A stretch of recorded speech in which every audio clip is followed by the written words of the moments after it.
अस्सलाम वालेकुम वीवर, तुसी देख रहे हो अज की वीडियो। अज की वीडियो के जनाब तुहानू दिखा रहे हैं असी 8 हार्स पावर का पेट्रोल डीजल इंजन है तो इस दे नाल जनाब असी अटैच किया हुआ है। यह देख रहे हो तुसी चैफ कटर टोका मशीन का एक चक्का है, पोवर प्लांट, यह देसी जुगाड़ दिखा रहे हैं तुहानू।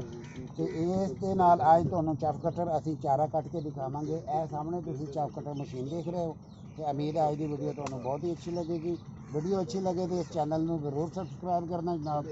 तो हुण जनाब असी करने हैं वीडियो का आगाज़ कि तुहानू दिखाने कि यह प्लांट किस तरह 8 हार्स पावर का जिहड़ा पेट्रोल डीजल इंजन है किस तरह वर्क करता है चैफ कटर टोका मशीन के नाल।